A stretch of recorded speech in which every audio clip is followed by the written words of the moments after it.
Good afternoon, everyone. Thank you so much for joining us for today's webinar, Taking a First Step Toward Improved Financial Wellness. We're very grateful to our sponsor today, Accorda Therapeutics. Today's webinar is a part of Accorda Therapeutics and National Disability Institute's MS Financial Wellness webinar series. It's the first in this year's series, and we're thrilled to have you all with us today. My name is Elizabeth Jennings. I'm the Director of Training and Technical Assistance here at National Disability Institute. We're going to provide you with several things today. We're going to go over a few housekeeping tips. My colleague Nakia Matthews will lead you through those just to make sure that all of your technology is working correctly and that you understand how to ask questions of us today.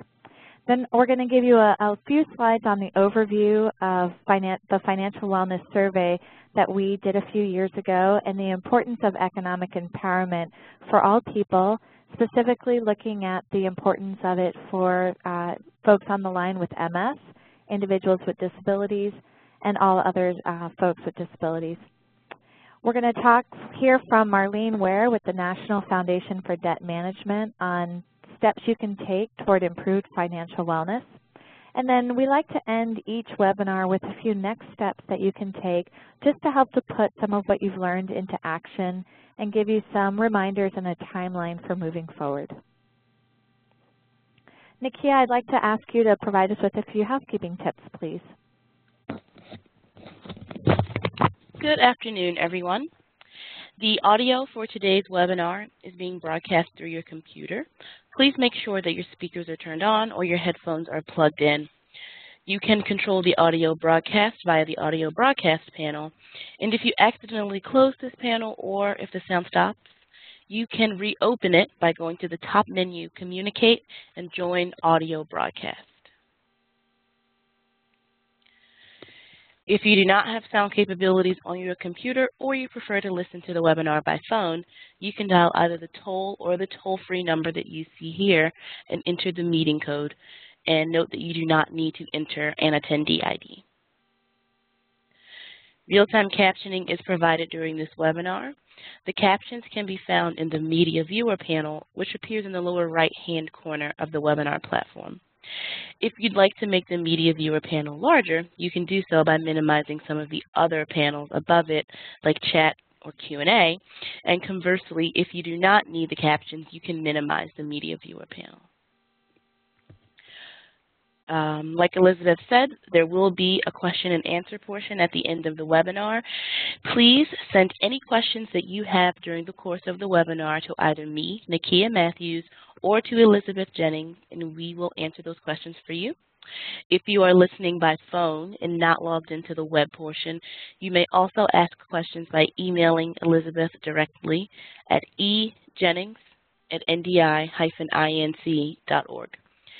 Please note that this webinar is being recorded and the materials will be placed on our website at realeconomicimpact.org/financial wellness. If you experience any technical difficulties during today's webinar, please use the chat box to send me, Nakia Matthews, a message, or you may also email me at nmatthews@ndi-inc.org. Thank you so much, Nakia. So once again, welcome everyone. I'll be your moderator today. My name is Elizabeth Jennings, Director of Training and Technical Assistance at National Disability Institute.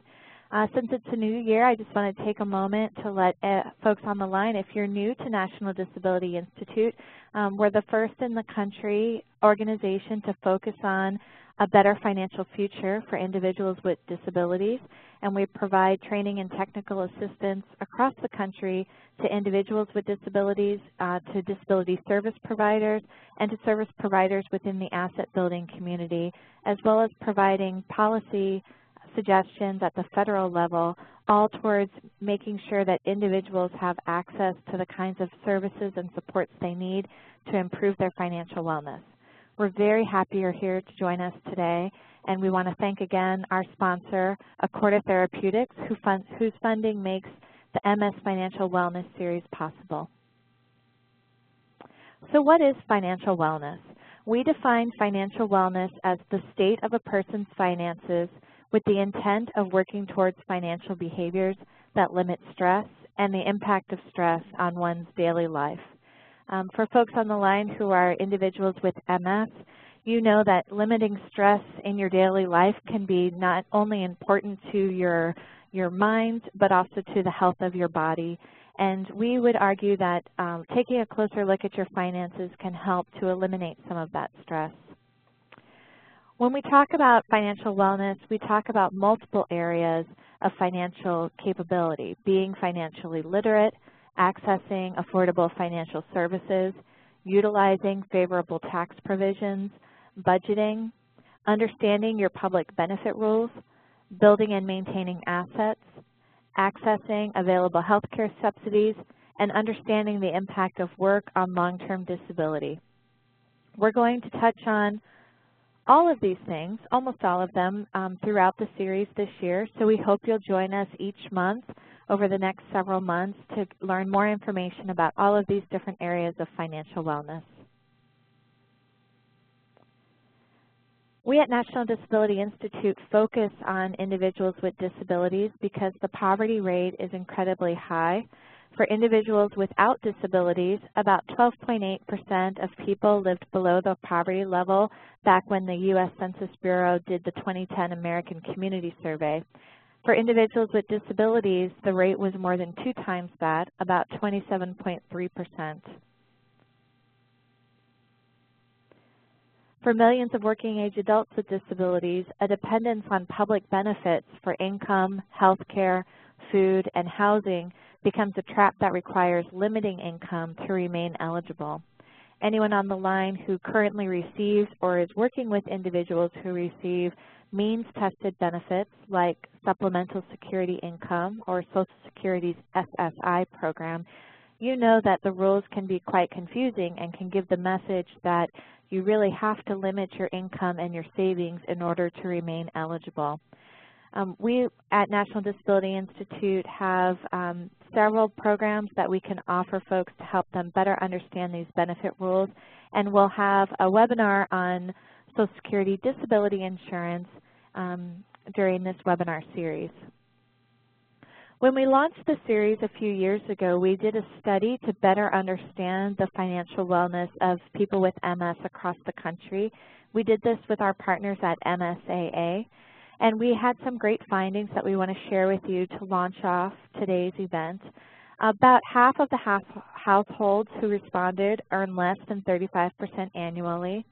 16.4% earn less than $50,000, but more than $35,000 annually. So you have a large number of the folks who responded who are all earning less than $50,000 a year.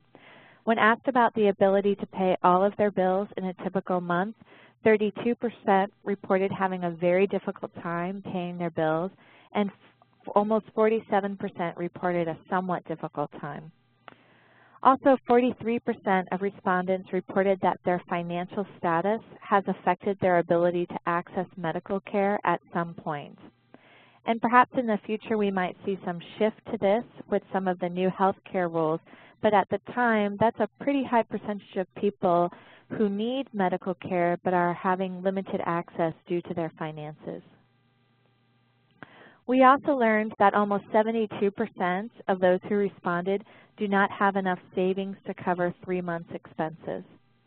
And 67% reported that their finances were worse since their MS diagnosis. That's a trend we've seen throughout the few years that we've been doing this webinar, MS Financial Wellness webinar series, each year with the funding of Accorda Therapeutics. We've connected with a lot of people with MS across the country, and this is a constant theme, the challenge that finances present once earning more money just doesn't become the sole option for maintaining finances. And 73% of respondents to the survey reported that they were not aware of or had not used financial stability programs like the Earned Income Tax Credit, individual development accounts, family self-sufficiency programs, and plans to achieve self-support. You're going to learn about these in subsequent webinars, or if you're interested in more information at any point in time, please feel free to email me at ejennings@ndi-inc.org. www.housekeeping.org. Financial wellness is critically important, especially when you have complex medical needs, because it impacts your mental and physical health. It also plays with your self-concept. So the better your financial wellness, the more positive self-concept you will have. It changes status with other community stakeholders and can change how much time people are able to spend in the community because of the gateway cost of participating in community life, and overall directly impacts a person's quality of life. There are many financial wellness strategies that can be used to help support an individual's wellness. We gave you many of them, and for anybody who's having any difficulty reading the slides, I'm just going to take a moment to share them with you. They include financial education, budgeting, credit repair, and getting banked, the use of Social Security work incentives, and the use of tax incentives, which can be accessed through volunteer income tax assistance, including the Earned Income Tax Credit, state Medicaid buy-in programs, which can be critically important if you're somebody who wants to earn more money but you need to hold on to Medicaid. Buy-in programs can be your answer to that very difficult challenge.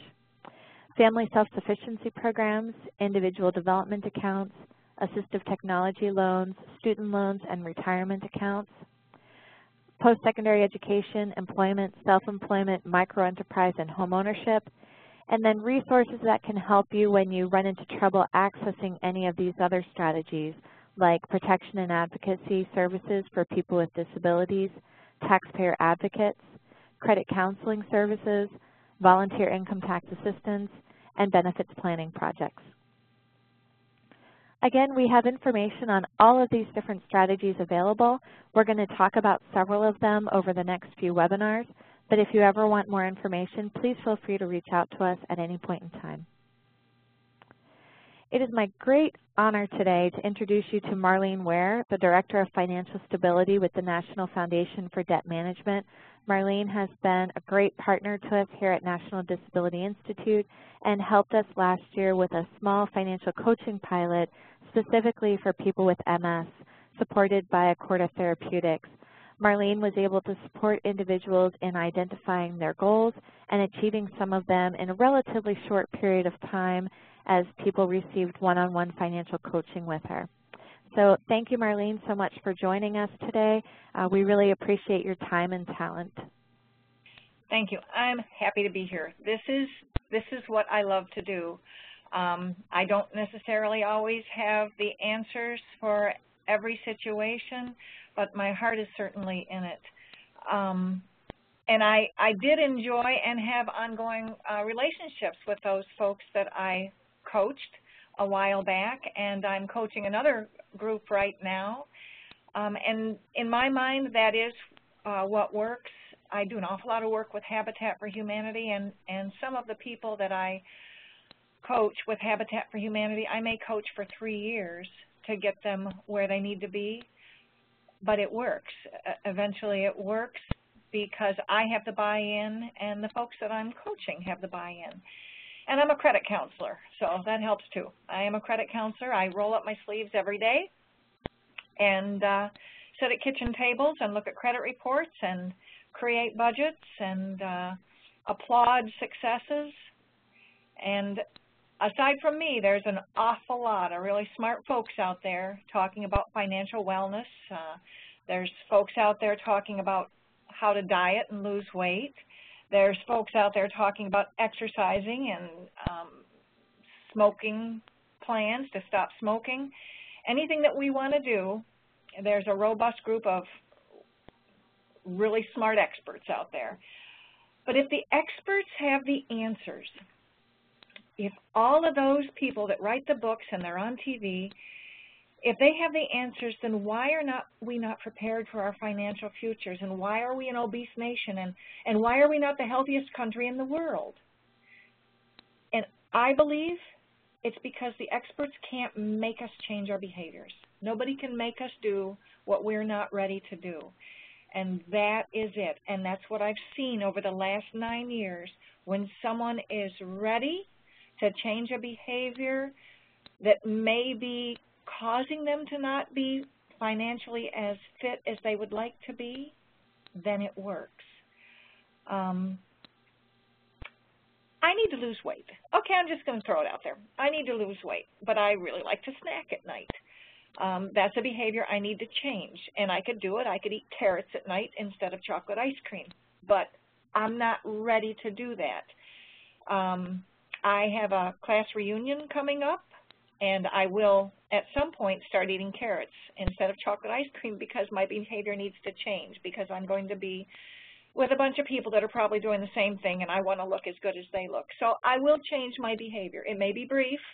I may not be ready to commit for an entire change, but I'm in charge of my behavior changes. It has to come from me. And it's the same with all of you. It's the same with anything that you want to change. It's in your court. You have to make the decision, and I can talk all day and all night. You can read 65 books. You can watch Jim Cramer on TV. But unless there's some word that someone says or some idea that somebody gives you that you go, this is it, I can make this work, then you're not going to do it. You won't buy in. Next screen.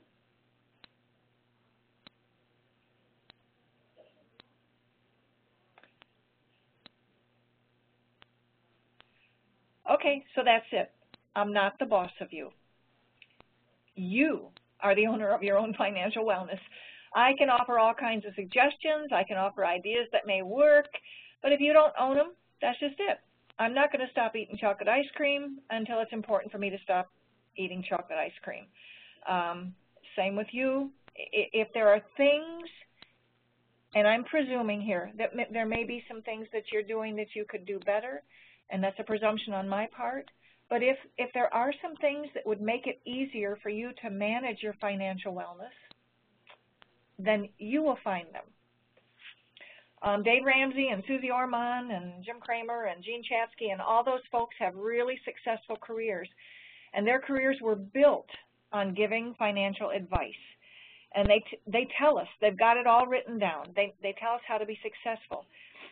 In their messages, they're very clear on what we need to do. But why last year in America, where there are over 1 million personal bankruptcies, why do we right now have almost $3.25 trillion in outstanding debt? And why is the average FICO score 646 out of 850? Why is that? If all of these people are out there making millions of dollars off telling us the right way to do things, why is that still happening? And it may be because the financial techniques offered up by the financial gurus aren't the techniques that will work for you. Dave Ramsey sold all of his belongings and paid off all of his debt and eventually turned around what was a bad situation for him and became fabulously wealthy. Okay? I can't sell all of my belongings to pay off my debt and start over. It won't work for me. Some of the things that Dave Ramsey says make sense to me, and I use them. But I pick and choose the things that will work for me. So it's different strokes for different folks. What works for your neighbor, what works for Dave Ramsey, what works for Susie Orman may not work for you, and it's okay. You don't have to live up to any standards except your own. You want to find out what it is that will work for you, and you'll be successful. It's not you. You are not the problem. So next screen, please. You simply keep trying without pressure. Keep trying until you found a system that is the perfect fit for you. And it may not be all at once. There may not be an avalanche of information that works perfectly for you and everything goes into the category and you become financially successful. But here it is. I'm going to talk to you about taking the first steps towards improved financial wellness. Okay? Improved financial wellness. I'm not going to talk to you about getting rid of all your debt. I'm not going to teach you how to put $10,000 in your emergency savings account. I'm not going to do all of that and watch you struggle to pay your monthly bills. That is the 600-pound elephant in the room. That's what all of us in the world of financial education want to accomplish. We want you to have an emergency savings account. We want you to get out of debt. We want all things financial in your life to be perfect. That's our goal for you. So, next screen, please. Hey, Marlene, it's Nikia. I was just wanting to let you know that you can move the slides. There's a little, you can. There's a little arrow right above the slides. You see the number 20, and you can press that and move the slides forward. Okay, now wait, where is it? Above the slides. I see it. Awesome. Thank you, you guys. You're welcome. Okay, how do you eat an elephant? How do you eat that 600-pound elephant in the room? Where do you start? What if you don't have a whole bunch of time? Okay? Don't worry about it. Don't worry about it. Keep calm. Eat an elephant. If we try to eat that whole elephant all at once, if we try to accomplish the $10,000 in emergency savings, and all of our debt gone and a beautiful budget, we won't accomplish anything because it's too much. We can't eat an elephant. And our minds have a tendency to blow organizational tasks that big way out of proportion, and we resist the change. It's like when I say I want to lose 20 pounds, I can't lose 20 pounds. I can lose a pound. And that pound that I can lose, I'm good with that. I can do that. And then maybe next week I'll lose another pound. So here we are, one bite at a time. This is how you do it. One bite at a time. People who don't succeed at making changes often fail because they try to make too great a change too quickly. They try to eat an elephant all in one bite. I want you to think small, little bites, little steps, little tiny successes that become behavior changes, and those behavior changes are the things that will make you successful, the things that will take the stress away, the things that will make you feel like you have a little bit more power in your life. Every one of us has had an epiphany moment where we decide to get our finances under control, or to lose weight, or to get more exercise, or any of a billion things. Meanwhile, we're getting offers from car dealers, from credit card companies, from Apple's new iPhone. Weight Watchers and Nutrisystem have built empires on our desire to lose weight, but at the same time, Burger King and Chick-fil-A are dangling French fries and chicken biscuits in front of us. Fitbit, I'm coming clean here, I bought a Fitbit. We now have a way to monitor all of our steps, all of our sleeping, all of our food. It's right on our wrist. Okay. But at the same time, Samsung comes out with an 80-inch flat screen TV. So we've got one thing pulling us one way and another thing pulling us another way, and we're trying to fit everything in and be successful. And the behaviors that we want to change are really tricky. We know what we need to do, but doing it is really hard. So that's the challenge. How do we take the step from knowing what to do to doing it? Whether you want to get out of debt, get organized, save money, clean a drawer, feed a third world country, whatever it is you want to do, you have to take the first step. And you decide what your first step is. And if you don't make that first step, or that first step doesn't work, okay, don't get overwhelmed. Keep your eye on where you think you want to go, but don't beat yourself up.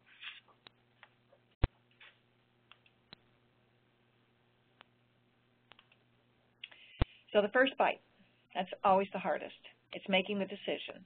And you may be looking at a 600-pound elephant. You may be looking at the elephant and saying, okay, yes, I want it all. I want to get rid of my debt. I want to have a budget that works. I don't want any more non-sufficient funds. I want to have an emergency savings account. I want to sleep at night, for heaven's sakes. Okay, that's the big picture.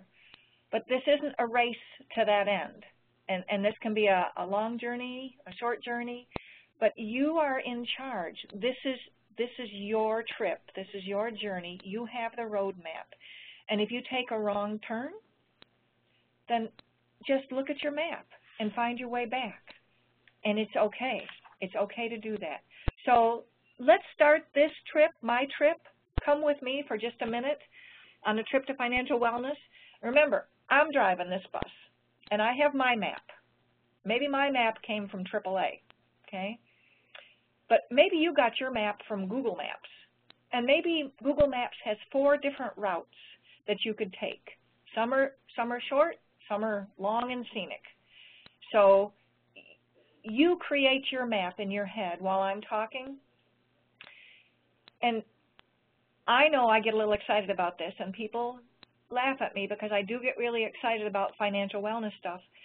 But it's because I've been doing this for so long, and I've seen so many people get power, tangible power, physical power, emotional power from doing little things that change them on their way to be financially fit. So here it is, step 1. How goofy is this, right? Let's get organized. So you choose your method. Maybe you want an accordion file. Okay, I got one. Maybe you want a drawer in your bedroom. Okay, maybe you want a shoebox. I've been there, done that.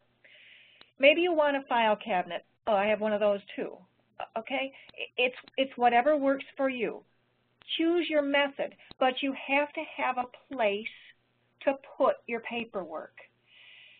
If you saw that movie Field of Dreams, there was that, I think he was a corn farmer, and he hears this voice telling him, if you build it, he will come. And he's talking about shoeless Joe Jackson. And so this farmer builds a ball field, and sure enough, out of the cornfields comes shoeless Joe Jackson and a whole bunch of other dead baseball players. Okay, I'm not suggesting that you build a ball field, but I am telling you, if you build a method to keep your papers organized, just build it. Just get an accordion file folder and put it in some kind of order. Pull out a drawer in your bedroom. Put it in some kind of order. Get your shoebox. Make dividers for your shoebox. Build it, and they will come. Build it, and as you find the papers that need to be filed, you can put them in there. You don't have to rip the house apart on a Saturday afternoon and build it right then, but as you find them, build it. It works. It truly does. I found stuff I didn't know I had. So, and everybody has their own method, okay? I happen to use an accordion file for some stuff, and then I use a big 2-drawer file for other things, and it works for me. But that doesn't mean that's the system you have to have. But I do think you need some place to put everything that you can put your hands on it. So the file, this first file, whether it's an accordion file or a shoebox or a drawer in your bedroom or a 2-drawer file or something like that, this first file is for your bills and receipts, for the money you've spent during the month. Okay? It can be organized by month. Mine is by month, but you could do it by category. You could have it organized by utility bill so that you can just reach in and pull up a utility bill anytime you want. As the bills arrive, you open them. You put the bills in your file. If you are still paying with checks, put a stamp on the envelope and get it ready to go. And at the same time that you do that, you write it on your calendar, so you've got a secondary.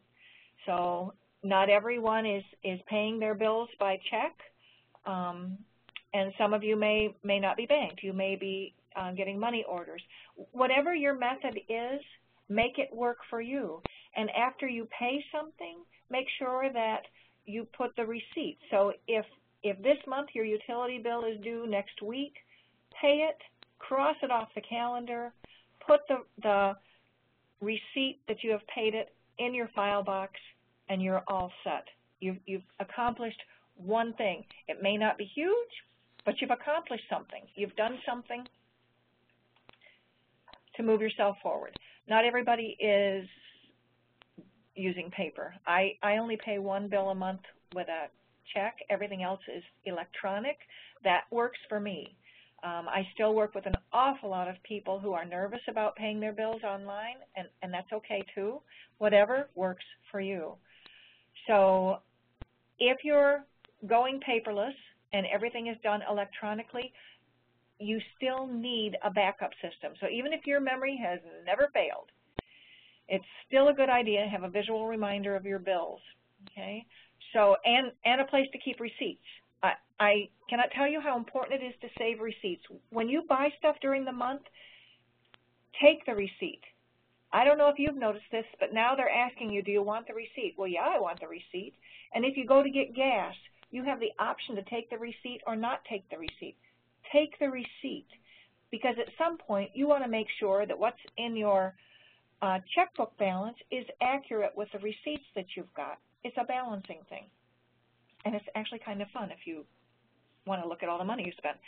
So have a place to keep your receipts. It can be a spindle, it can be an envelope, it can be a shoebox, it can be anything. Also, you could use a whiteboard to post your bills so that you know. Put them on a sticky note on a whiteboard, and as you pay them, take them off. Put it on the calendar. As they're paid, mark them off. Or if you have a tablet, and actually I have done that, just write them on a tablet and cross them off the tablet as I pay them. You have to have a secondary. We need a visual. If we're using electronics, we need a visual. Now, there's also a second file that you need, and you may already have this. I never worried about any of this until I fell off the roof and broke my back, and my daughters were quite mad at me because I didn't have anything organized, and I was not able to communicate with them. So they had no idea if I had a will, they had no idea if I had insurance, they had no idea if I had money in the bank or what bank it was.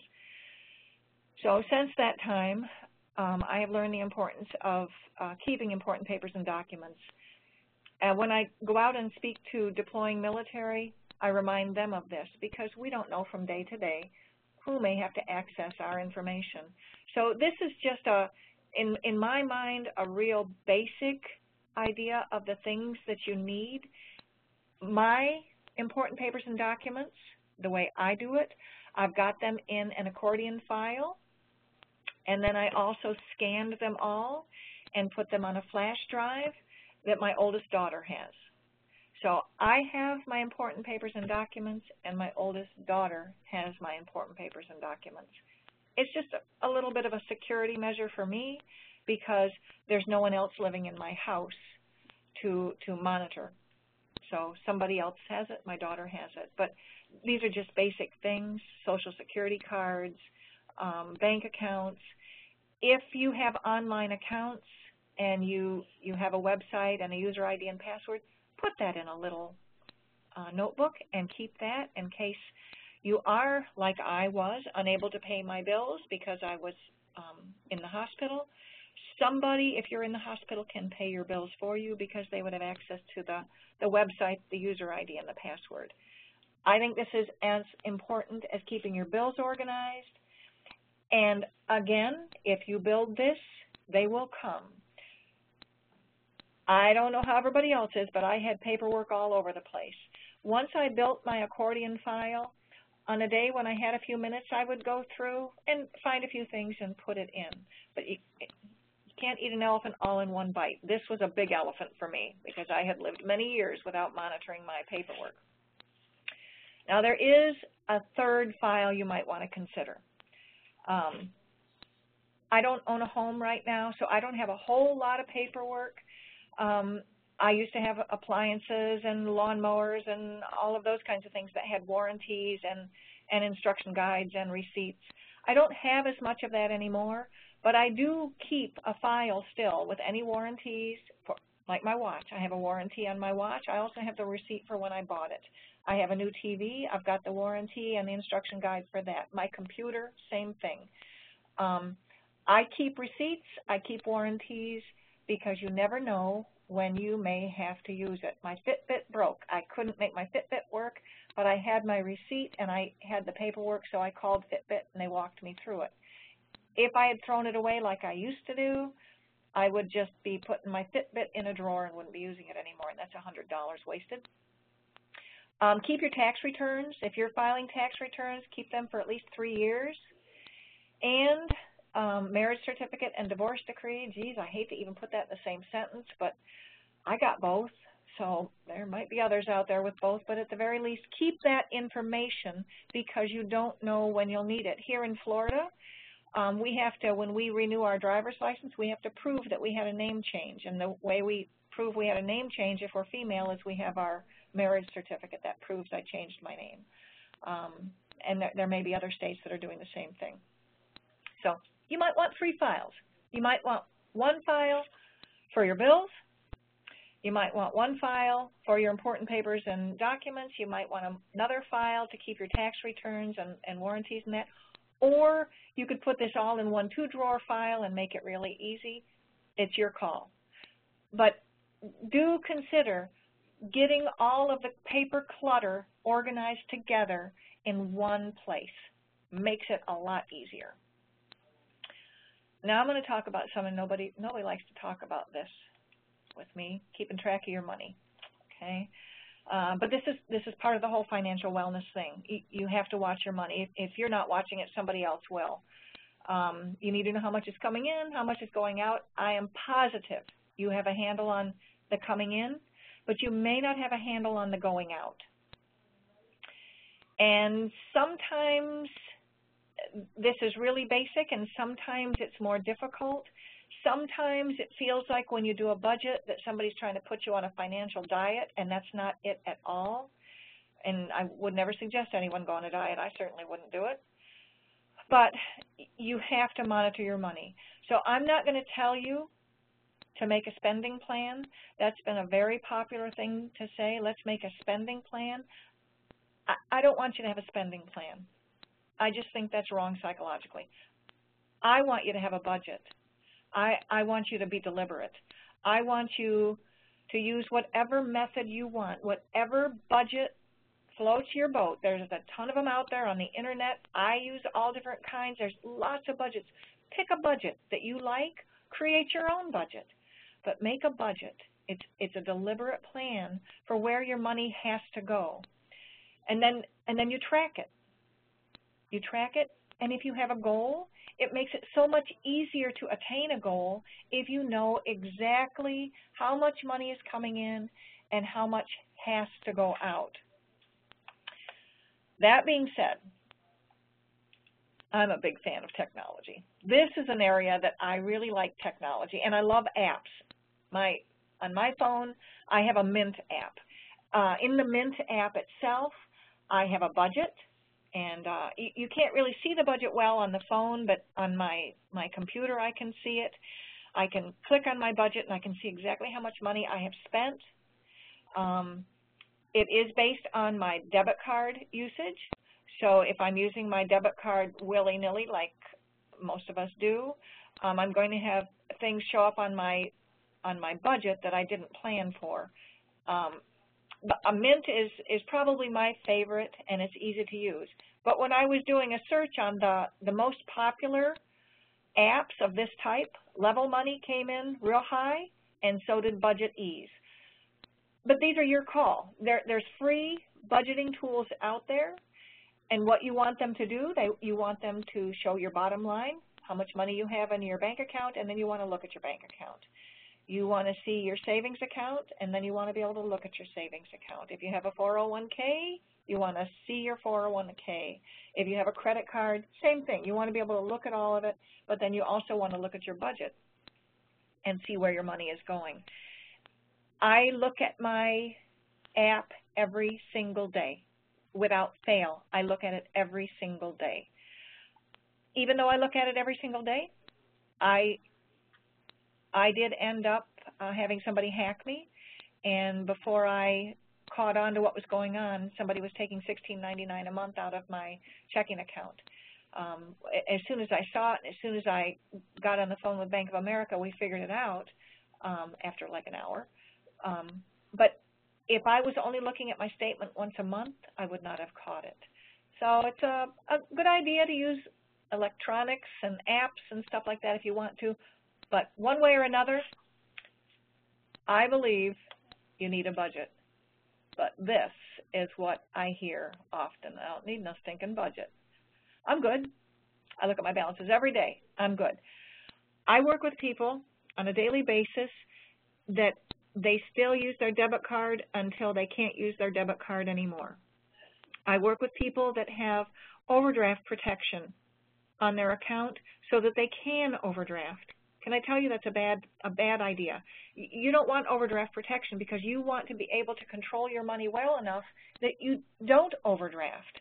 And if there's a possibility that you're going to overdraft, then you need to look at what's going on. What's going on this month that is going to make me overdraft? I've had so many people say to me, I don't make enough money to budget. Yeah, you do. If you have money coming in, you have money to budget. You have to budget it. Even if there's not enough, you have to know how much has to go. If there's not enough money, that doesn't mean the money that has to go isn't there. I've heard I'm not good with math. I've heard, seriously, I tried it once, it didn't work. Or I have enough money, I don't need to budget because I'm never late on my bills. Or, like my middle daughter, who I love dearly, said to me, I do budget. I keep it in my head. That may not be effective. None of those are effective, truly. So just give it a try. If you haven't budgeted, or if it's been a while since you've done a budget, just pull up your bank receipts or your bank statements and your receipts. Just take a look. Take a look at what you got going on. This is where you can look to see if maybe there's some spending that might be considered unnecessary.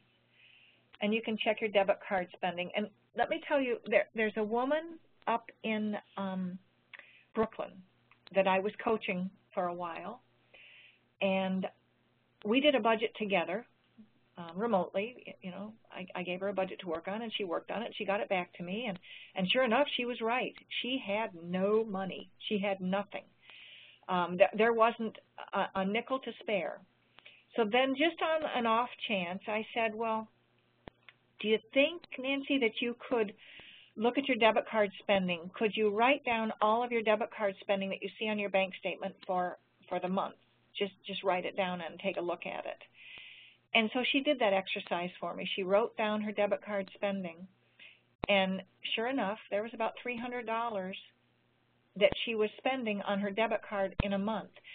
And it didn't even occur to her then. What did occur to her is when she was wandering around CVS on her way home from work, she was walking home from work and she stopped in CVS, and she realized she was looking for something to buy.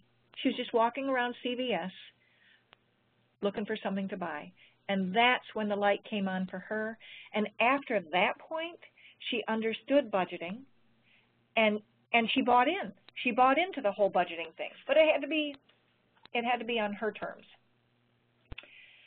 So there's a lot of money coming and going. Some of it's flexible, some of it's not flexible. The bills that you pay every month, like your rent, and maybe your car insurance, maybe your cable, maybe your cell phone if you're on a plan, those are all the same every month, but there's a whole lot of flexible or variable expenses that are going to show up on your credit or on your budget. But you might have to look through your bank statements to find these variable expenses. You may not recognize them. And it could be your electric. Your electric may not be on a budget plan, although I do recommend a budget plan if you're trying to save money. Cable and internet, that's flexible. You can cut out as much of that as you want to. Eating out, gas, birthdays, holiday shopping, entertainment, credit cards, and clothing. There's a lot of different expenses that are variable, and that's usually a really good place to start if you're looking to try to figure out why so much money is leaving. Look on your bank statements at the variable things, or just go back in and look at your debit card spending. The bank statement tells the truth. It tells the truth. Unless you are giving yourself a cash allowance and you're not keeping your receipts, if you're doing that, you really won't know where your money is going. And I am a big fan of a cash allowance. I give myself a cash allowance of $20 a week, but you have to save the receipts for that. Otherwise, you won't know where the money's going. So look at your bank statement. Take a look at where the money is going. And if you find on your budget that you're not making it to the end of the month, you don't have enough money, you've cut back everywhere that you can cut back, and you're not going to make it, then you have to increase your cash flow. And Elizabeth was talking about a bunch of programs that are out there, like the Earned Income Tax Credit. So many people that I work with, that one time a year when they get their Earned Income Tax Credit changes the rest of the year because they can do great things with that. I've worked with a lot of people on IDAs. There's ways that you can control your cash flow. Maybe we can't be like Dave Ramsey. Maybe we can't sell everything to make a little bit of money. But there are only two things that we can do. If there isn't enough cash flow, we have to earn more or we have to spend less. And that's it. There's nothing magical about it. That is absolutely it. Earn more, spend less. So how can you earn more? Some of the programs that Elizabeth spoke about, or you can get creative. You can have a garage sale. You can sell your skills. Often I work with people that just want to pick up a part-time job just for a little bit of extra money. If you go to Indeed.com and on the search line put part-time, you'd be surprised the interesting part-time jobs that come up. Silly little things like dog walking or house sitting or silly little things like that that may not make a fortune, or maybe, working 3 hours in the afternoon in a dress shop because that's the slow time of day and they need just somebody to be in the store. There's a lot of ways you can get creative and earn more, but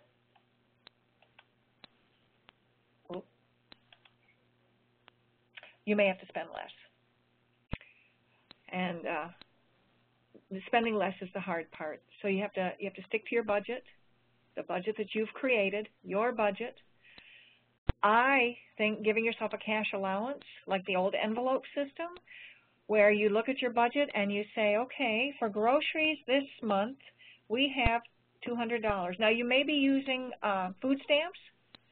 That's okay. That food stamps, that is your budget for groceries. If you have to augment that, then put cash with it to augment it if your food stamps are not enough. Put the debit card away. Whoever invented the debit card was brilliant because he makes us spend all our money. Stop impulse purchases. Don't be like my friend up there in Brooklyn who found herself wandering around CVS ready to buy something. And clarify your wants versus your needs. And that is something, when I look at my debit card spending, if I'm having a crunch month where I'm not going to have enough money, and I look at my debit card spending, that's a really easy place to see if I bought what I want or what I need. Last night I was at a place called Haven, and it's a transitional housing for women who have been victims of domestic violence, and they live in kind of a protected shelter where the gates lock up at the end of the day.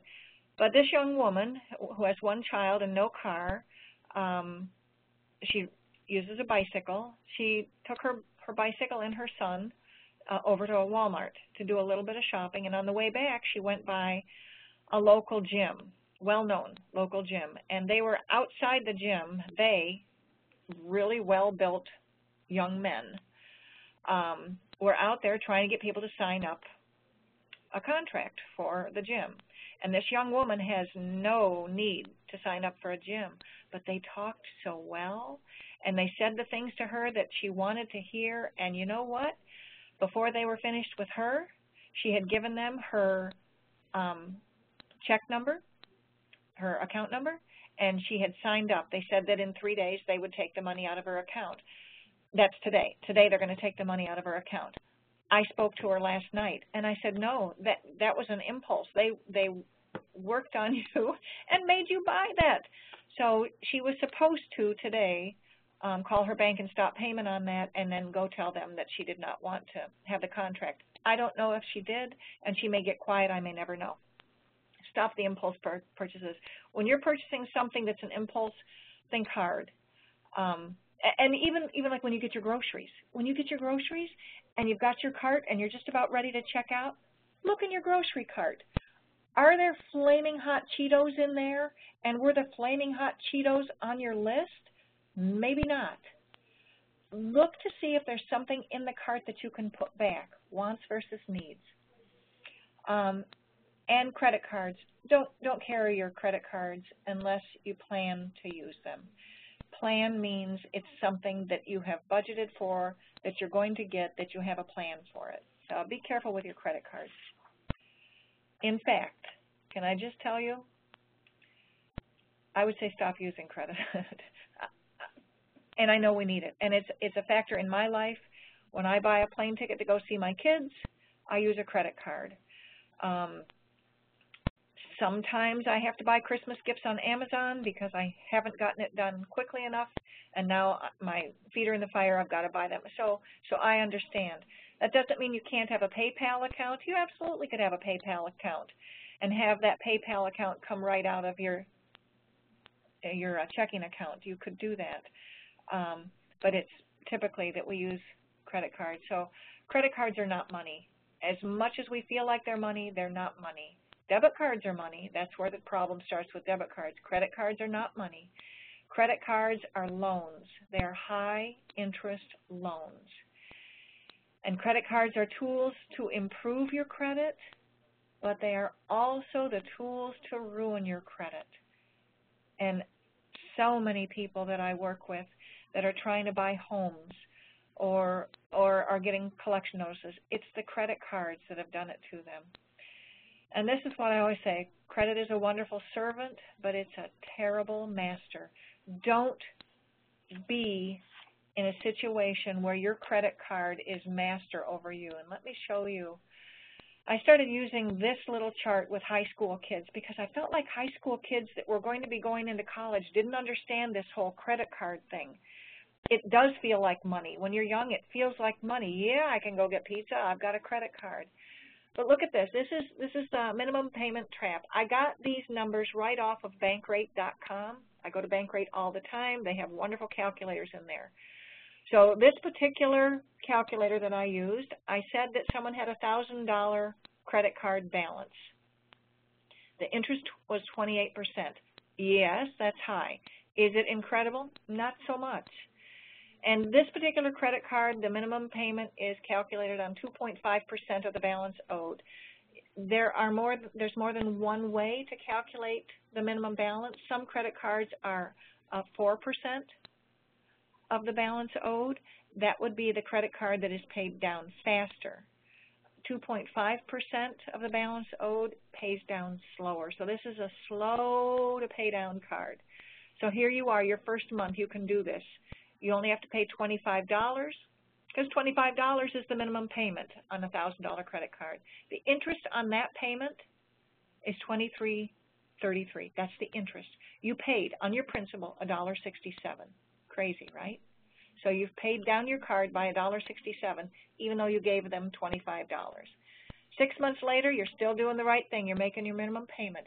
Your minimum payment has gone down. Now it's only $24.79 because you're paying 2.5% of what you owe.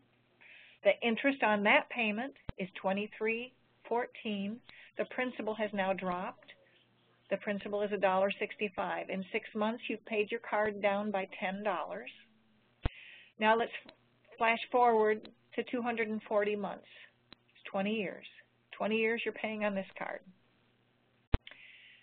The minimum payment now is $16.78 because you're only paying 2.5% of the balance owed. Your interest is $15.66. The principal now, this month, you're only paying $1.12 toward the principal. So in 20 years, you've paid this card down by $330. Whoever you got this card from is delighted. And my guess is if you're paying a card like this, you're getting a lot of credit card offers, because when they pull your credit, anybody who has permissible purpose can look at your credit and offer you things like credit card offers. And if they see on your credit report that you're paying this credit card every month on time, minimum payment, they want a piece of that, and you will get credit card offers. Okay? This is probably one of the worst things that I see for the low-income people that I work with, because they do tend to use their credit cards, and I do too, and I have in the past. And when I was raising my daughters as a single mom, I got confused as to what was cash and what was credit. And when I sold my house, a terrible thing happened. The equity that I had built up in my house after 23 years, I had to use that equity to pay my credit card bills. So could have gone in the bank, could have had money, but instead I had to pay my credit card debt. So I sound like I'm preaching just a little bit, but credit card debt's awful. And the thing with credit card debt too, you may have paid that card down a little bit, but sometimes during the month you may pull up that and say, oh, I got $27 available on here. Yeah, I can go get pizza. And it's perpetual. And it could be 5 cards that are perpetual.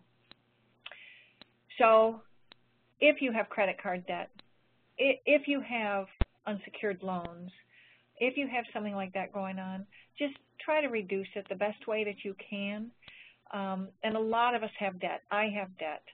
And there's ways to do it. You can snowball it. And this is part of Dave Ramsey's thing that I agree with. Snowballing your debt. You write your debt down. You take the smallest one, and you put as much money toward that as you can while still paying the minimum on everything else. So you snowball one of them, get rid of it, and then, you know the theory, take that money and apply it to the next one.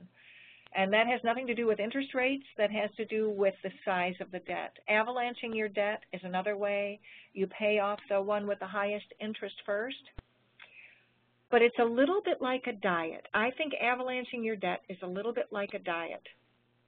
If I'm on a diet and I go a whole week without losing any weight, I may eat a bag of chips because I'm just really frustrated.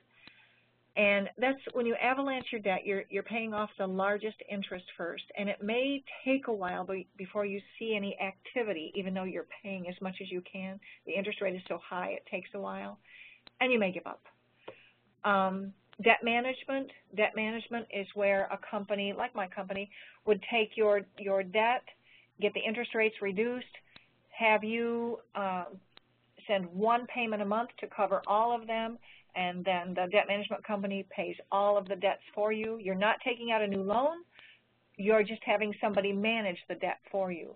Debt consolidation is where you consolidate all the debt into another loan. So you're trading a debt for a debt. Debt settlement you don't want to do. Don't ever do debt settlement if you can help it. Maybe there are situations where you may have to, but debt settlement is where everything goes to collections, and the collection company then works on settlements with the collection companies to get it paid. So you have to ruin your credit with debt settlement. The other options, snowballing, avalanching, debt management, debt consolidation, do not ruin your credit. Debt settlement will ruin your credit in a hurry. Savings. I never had savings. I will tell you, I never had savings. I have savings now because I'm getting old and I get it. Popular wisdom says save 10% of your income, and my wisdom says save whatever you can save. Just start. If all you can save is $1, save $1. If in your budget you can find a way to pull off a little bit, ask your HR person to have it go right from your check right into your savings account if you have an HR person. Or the way I do it, my paycheck goes right into my bank account, and I have an automatic, on my own, I set up an automatic transfer to my savings. Twice a month I have automatic savings, or automatic transfer go to my savings. And then don't touch it. don't touch it. Make sure you can budget it, make sure you can afford the savings, and then don't touch it. And increase it whenever you can. And this is a discipline, and I feel bad even talking to people about this, but the power that you get from having a little bit of money in savings is huge.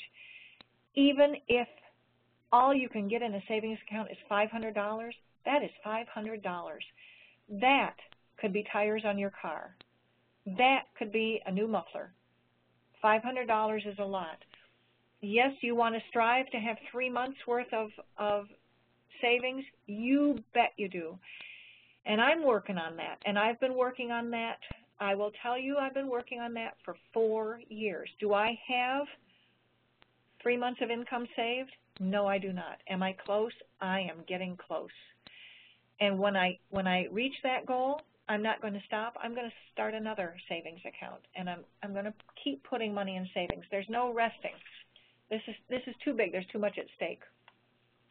So that's all my prattle on getting organized and having a budget.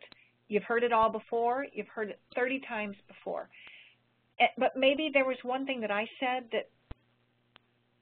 that you go, yeah, maybe I can try that. Or maybe while I'm talking, there's something that you thought of. Write it down. The next thing is goals.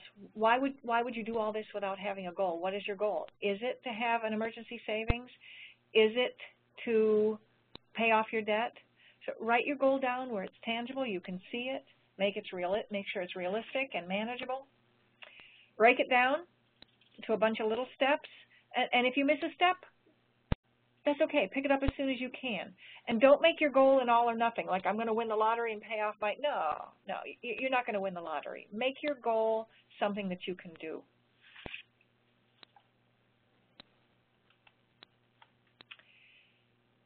And it's your goal, okay? It's yours. It belongs to you. It's not my goal. It's yours. Manage it the way it works for you. You don't have to have a goal, and if you don't, you're still a good person, and we're hardwired to resist change, but think about it. Think about it. Like if I was going to McDonald's tonight knowing that I have to lose weight, maybe I could get French fries, but maybe I'll throw one of the French fries away. I'm on my way. I threw away a French fry. Maybe when I get my groceries, I'll look in that cart and I'll take something out that I didn't really need. Or maybe I'll empty my wallet at the end of the day and throw all my pennies in a jar. It's up to you. Start the way that works for you. Give yourself some credit. Allow yourself some successes. Every day doesn't have to be an award winner. So if you eat a French fry today, throw one away tomorrow. If you fall, get up, try again, keep your sense of humor. It's important, but there's a lot of things that are important. And here's some tips. Get your credit report. If you haven't gotten your credit report, call 877-751-8080. That's annual credit report. Get your credit reports and look at them.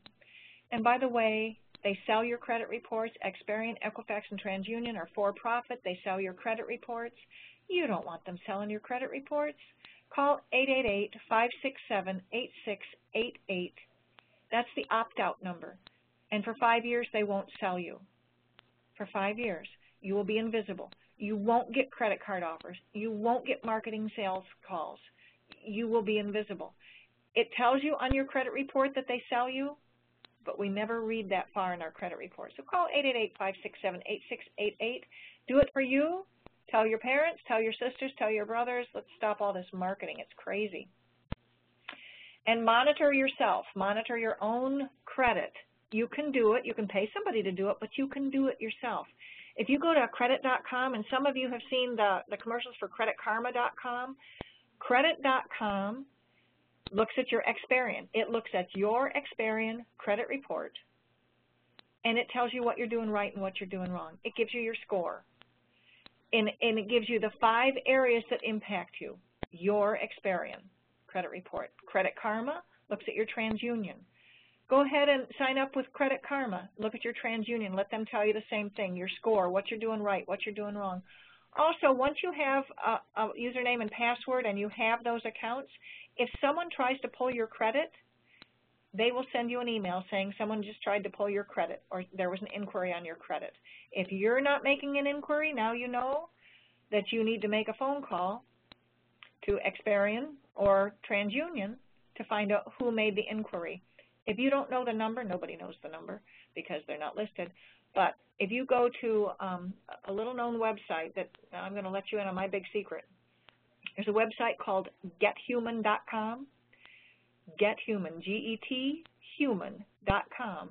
And it's the place where if there's a number you're trying to call and all you get to do is push buttons and you never get to speak to a human, if you go to gethuman.com and type Equifax in, you will get a phone number and you can call Equifax, or you can call Experian, or you can call the IRS if you are tired of pushing buttons. So both of these sites, credit.com and Credit Karma, are free. They're secure as your bank, and they're good. They're good stuff. So one more time. This is your financial future, and it's in your hands.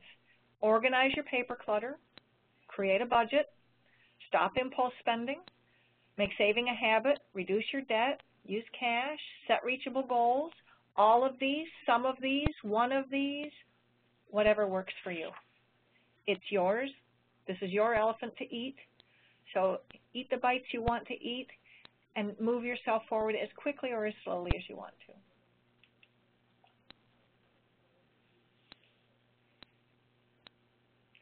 Are there any questions?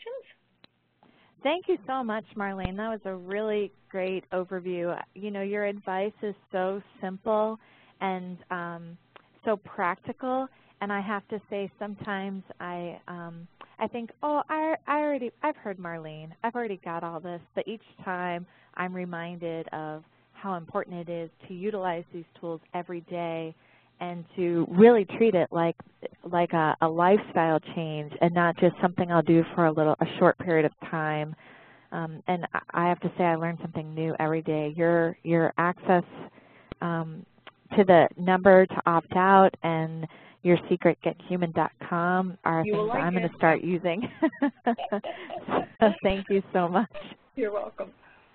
We did have a few questions come in, and I want to encourage folks that are listening in, if you just put your question in the question box, we'll capture it. If you've sent it to Nakia, we'll be able to read it, so just keep sending them in. We do have a few questions, Marlene. One is, do you use or do you have any tools that you use when helping people plan a budget? For example, a budget template that you find touches on some of the important aspects people need to think about? To be honest with you, I use the Dave Ramsey budget. I like the Dave Ramsey budget. I'm not sure if it's online. I took the Dave Ramsey class, so I've got it.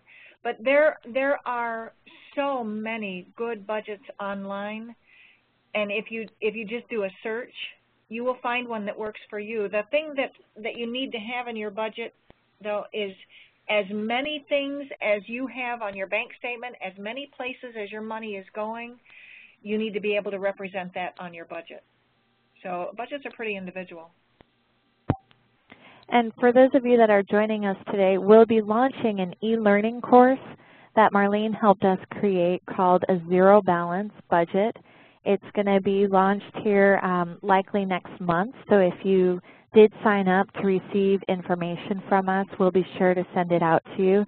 It's going to be free, and we'll have many downloads so that you can get yourself organized around where your money's going and where it should go into this budget template so that you can be thinking about where you might have some needs versus wants to consider and where you have funds that are headed towards the achievement of your goals. It's got really great information in there, including reminders to talk to your family about goals, to have circles of support that know about what your goals are and can help to hold you accountable and stay motivated, and other tips straight from Marlene out to you at no cost at all. So stay tuned for that in the next month. Yay. That's very exciting. I do like that budget. It's an awesome budget. It's great. So another question that we received is, Do you have any experience working with folks like me who are on SSI, Supplemental Security Income Benefits, and are restricted to the $2,000 savings limit? I do. I have many people. In fact, a young woman that just got a Habitat for Humanity home is on SSDI. Well, actually 2 people that just got homes with Habitat for Humanity, and I worked with both of them for quite a long time. So yes, I do have experience with that. It's not easy when there is a finite amount of money that you cannot manipulate, but it's doable.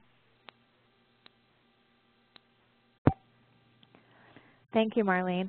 Also, for those of you who receive SSI, if you want to get connected to folks in your local community who can help you better understand what your return to work rules are and how to use some of Social Security's work incentives that can actually help you keep more of your SSI payments when you return to work, please reach out to us and let us know. Every community has work incentive planning and assistance grantees who are funded by the Social Security Administration to provide free benefits counseling to people who receive SSI or SSDI and are returning to work.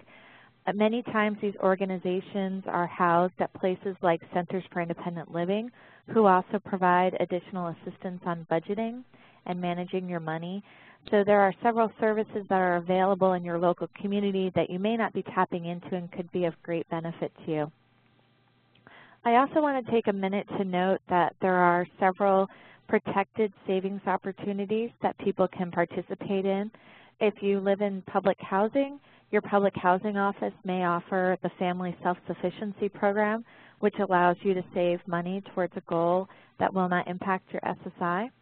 Also, federally funded individual development accounts are available in communities across the country, and those accounts can help you save for home ownership, post-secondary education, or starting a business.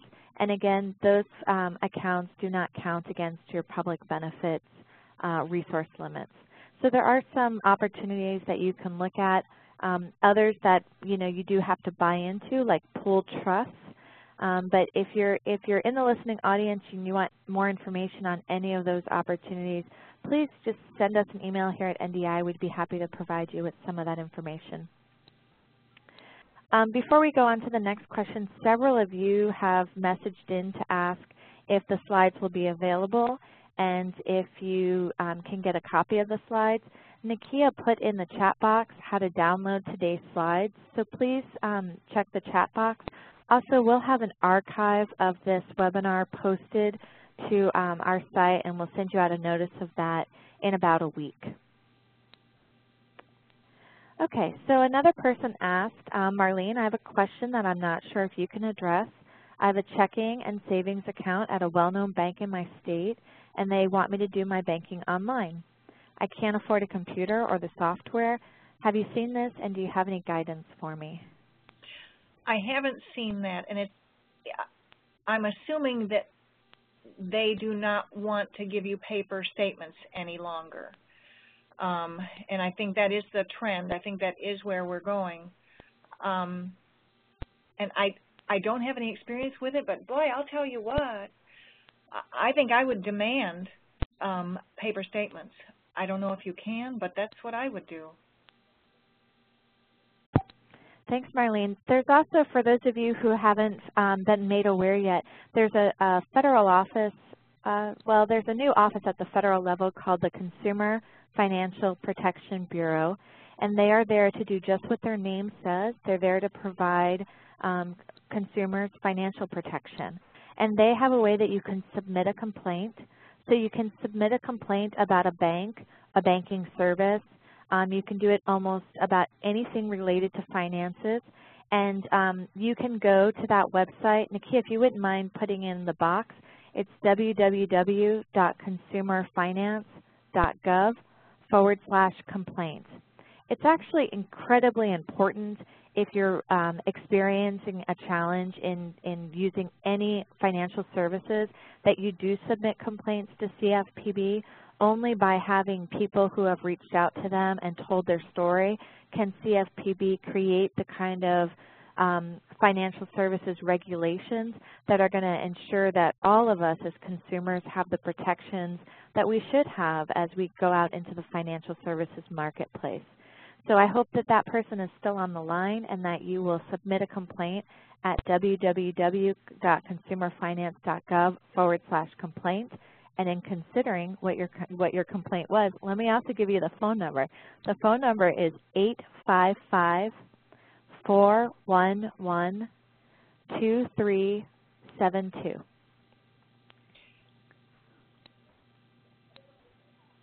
Okay, we have another question. What's the best way for a person on SSDI to engage in financial planning, estate planning, wealth building, etc.?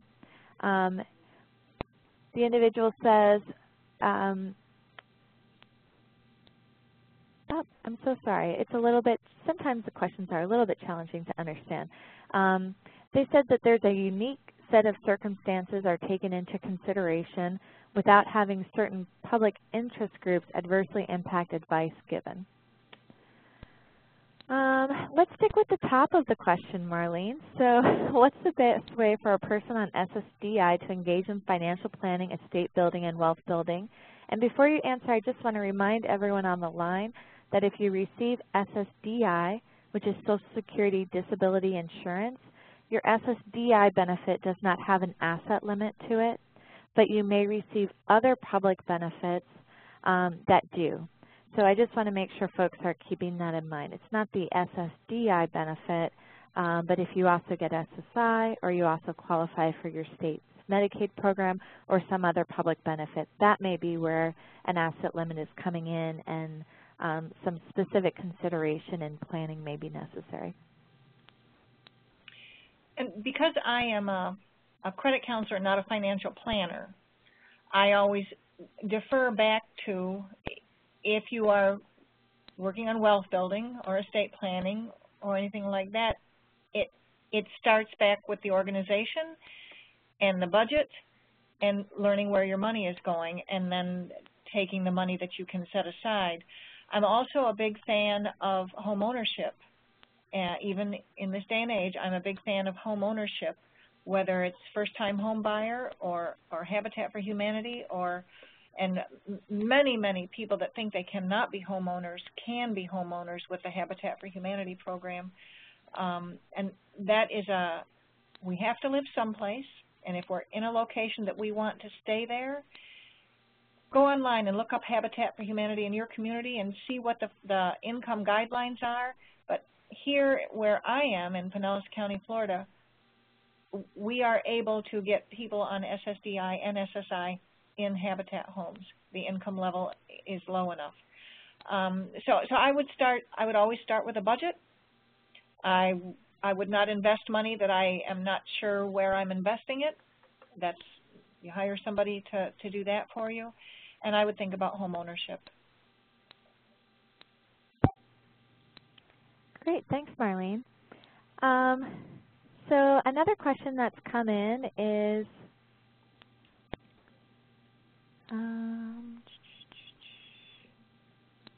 a lot of folks looking for the transcript. So Nakia, if you wouldn't mind if we could post that link to download the slides one more time. Someone's asking, is it smarter to show you are as poor as possible if you need assistance with the cost of having MS? And I'll take a shot at that first, and then Marlene, if you want to add anything. You know, unfortunately, many times when you are in need of assistance due to a disability, primarily access to health care or access to some kind of supplemental income, those are means-tested programs. So you do need to understand what the income eligibility is for those different programs.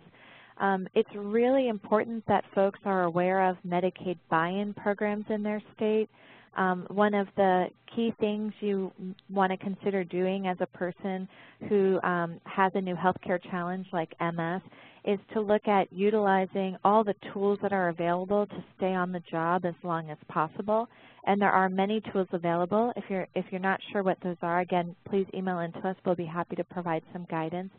And so Medicaid buy-in is a great tool because it will allow you to buy in, to purchase into the Medicaid system in your state.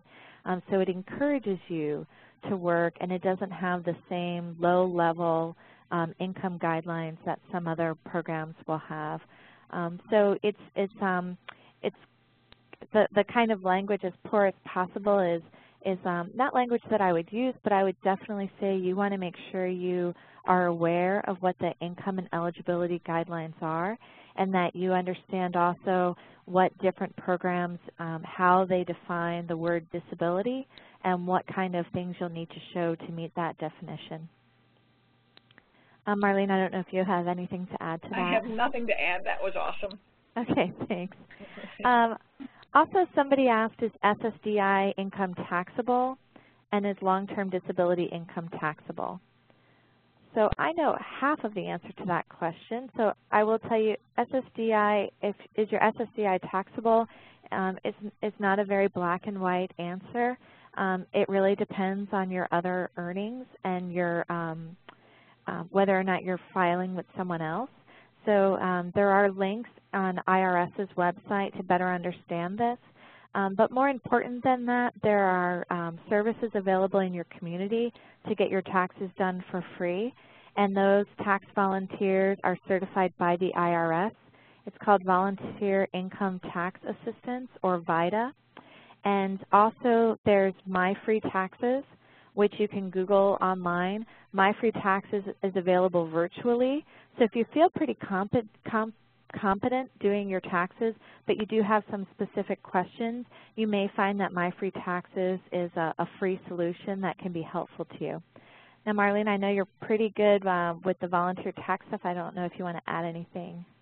Nothing that I would add, except I would say go to gethuman.com and look for a number for the Internal Revenue Service, and see if there's someone that you could actually talk to there that would give you a better, or send you paperwork on it. The IRS is pretty helpful. You just have to get somebody on the phone. Sure, and that's a great point. If you ever do have a significant challenge with the IRS, the IRS has a taxpayer advocate service, and you can locate them online at irs.gov/advocate. This is a resource for folks who need to better understand how to negotiate something with the IRS, if you need advocacy in relation to the IRS, and they also provide things like low-income taxpayer clinics. So they can be a really great resource to you. They're scary, but they're good too. We'll do one last question, and then I have a few more things for everyone on the line, including some resources and some next steps. But somebody asked, what do you see as the main contributing factor to the rise in personal debt within the middle age group and the middle class, and is this a shift within the past few years? What do I see? The people that I see, I have an awful lot of people that are buying cars that they cannot afford. And I see a lot of credit card debt, but I'm always wondering in my head, is the credit card debt happening because people are using their debit card and emptying their bank accounts? I'm not seeing a whole lot of home ownership anymore, not as much as I did, but I am seeing a lot. Oh, no, there's another thing that I'm seeing that's causing problems. Co-signing. I'm seeing co-signing. So it may not be your debt, but it looks like your debt. Be so careful. Don't co-sign anything if you can help it. But people are getting into cars that they cannot afford, and credit card debt. Those are still the top two, I believe. Yeah, I will also tell folks, you know, I really have the privilege of being at a conference. I left just to come over here to do this webinar, but there's a conference here in DC this week called CFED, C-F-E-D. It's the Asset Learning Platform Conference, and there have been several national speakers who are doing some pretty deep research on how we got to this place in the U.S. And one of the things that was noted was that not only was there the impact of the recession and the job loss and the loss of retirement funds and the loss of the housing that folks had bought into, but also some of the financial services that we've been using have been far more costly than they need to be. And individuals who are lower income are particularly preyed upon to utilize fringe financial services that just create a cycle of debt. So you get a payday loan, but you're required to give so much of your next paycheck, which then puts you in debt for the next month, and so on and so forth. So, you know, if you, all of you that are working with low-income folks or are on the line and consider yourself to be low-income, you know that the less money you have, the better you are with that money. So this is not a national problem of people, it's not a national problem of just people needing better ways to manage their money. It's also a problem of people having the right financial services at the right time to meet their general banking, their small dollar loan needs, and the other needs that folks have to build long-term assets. So I do want to provide you with a few next steps just for your consideration. Everyone who participated today is going to get some notifications about the upcoming financial wellness webinars and other activities that we're doing throughout this webinar series. If you'd like more offerings from us here at National Disability Institute, we have a Real Economic Impact Network that will provide you with other information about our monthly webinars, our monthly newsletter, and other resources that are generally targeting service providers that can be great information for anyone. A recorded archive of this webinar will be available within about a week, and you can locate it online at realeconomicimpact.org/financial wellness, or we will send you a notification that it's available. You can go to that archive, and if you didn't pull the slides today, you can download the webinar so that you can follow Marlene's guidance towards taking a first step towards financial wellness and share it with those who you think would benefit from it. I'd really like to encourage you to set a goal to complete those 2 items over the next 30 days. Either make sure you're connected with us or go to our website and download the slides, or use the download link in the chat box today. And share with us your experience of using the tips that Marlene provides to you. One of the most important things you can do, it's something that I think many of us struggle with, is try to identify that goal that you have for yourself. Goals can be incredibly motivating, and if you haven't tried it before, you can do all the things you hear about. Post it where you can see it. We have some guidance for making a vision board about your goal if you would like to do something creative like that. Let people know that that's your goal so that they can help support you. There's even some apps that can help you share goals with other people and make it a little competition between you and others who have similar goals. If you are on the line and you're an individual with MS and you haven't connected to some of the resources we discussed today, like benefit planners or Centers for Independent Living or individual development account programs, please feel free to reach out to me. I'd be happy to provide you with information about those services. Again, you can reach me at ejennings@ndi-inc.org. I also wanted to make sure you know that there are many, many free financial education resources online. These go beyond budgeting to just a wealth of information about how to be financially literate, and so we wanted to provide those to you. We're not necessarily picking one over the other. It's just like Marlene noted, you got to find a map that's right for you. So each of these may have different things you like. There's also games available, and if you do receive Social Security benefits We created this Visa Financial Soccer with Visa, and it gives you not only questions about financial education, but questions about public benefits, so you can build both sides of your knowledge at the same time. We hope you'll join us again next month for the next in the series. If you haven't gotten connected with us and looked at all the things we at National Disability Institute have to offer, please visit us at realeconomicimpact.org or email me at eJennings@ndi-inc.org. Thank you again to Marlene Ware. We just so appreciate your partnership and the wealth of information that you bring. And our thanks again to Accorda Therapeutics, our sponsor of this MS Financial Wellness webinar series. Thank you all for joining us today. Have a great day.